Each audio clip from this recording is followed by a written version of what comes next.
So the essence of Security Council Resolution 1325 is that the best policies and the best practices result when the people who are most directly affected by them have a voice in creating them.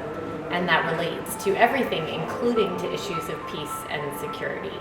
And the reason why we have this resolution is because women from around the world had very similar experiences during war. So they played a whole range of roles. Some were combatants, some were trying to get parties to go to negotiating tables, many were sustaining communities with essential services during war.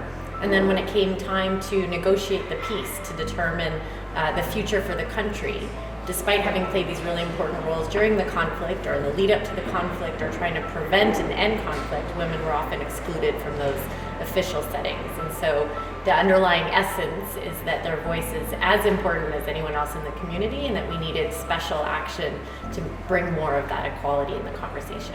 Well, first of all, I think it's important for all countries, whether or not they are going through a conflict or have gone through a recent conflict in the past. But I think Lebanon, of course, is a conflict-affected country. It's been obviously deeply affected by the Syrian conflict next door. There is an ongoing conflict with its southern neighbor, and of course, it is living with the consequences of the civil war to this day. Where there's a lot of work to do on memory and on reconciliation. So in this context, I think Resolution 1325 is particularly important, because what it says, as was previously explained by my colleague, is that it makes sure that women are involved in all aspects of conflict resolution, but also that they are consulted, that their perspectives are taken into account. So for a country like Lebanon, it is extremely important, because the population is living with the consequences of all of these conflicts. And there are, of course, smaller conflicts internally that maybe are not like major international war or civil wars, but conflict that all countries know, tensions between communities, and 1325 can be effective in dealing with those as well. Women, you're right to say that women have been extremely important in the recent protests, and it's something that I think has been extremely visible, not only inside Lebanon, but for countries outside of Lebanon.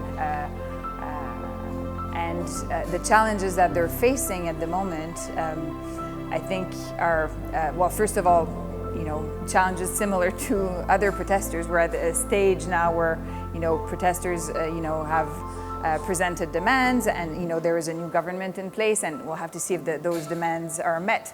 I mean, I think one of the challenges always when it comes to gender equality issues or women's issues is that when there's a crisis, those issues can be sidelined, and the argument being we have to deal with this crisis, and then we'll deal with the gender equality issues. Whereas I think our perspective and the argument we're making today is that no, it has to be central to the response.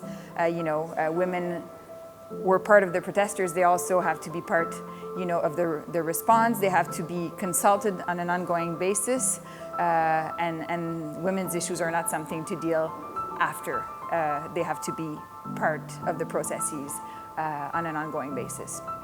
So resolutions like 1325 have been very important because groups outside of government have been able to use them as a hook for advocacy. They've been able to say there's agreement by 156 or however many countries at the time were part of the UN and agreed to this resolution being important.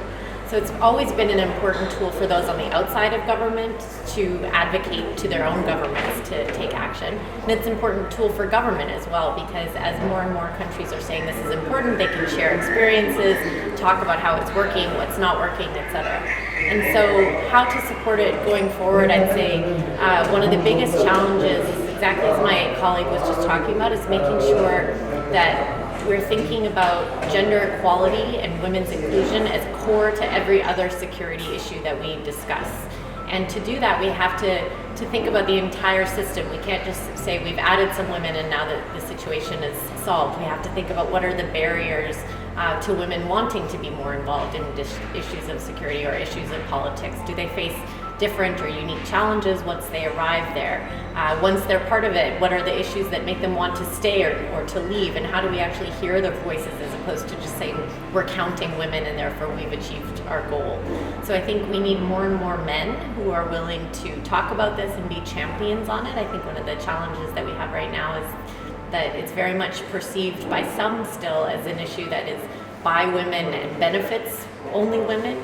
And very much, as my colleague was saying, we see very clearly that it's something that in gender equality is something that benefits everyone. And until we view this as a core peace and security issue and not something that can be dealt with after everything else is dealt with, then we're still not going to make the kind of institutional and breakthrough challenges that we need.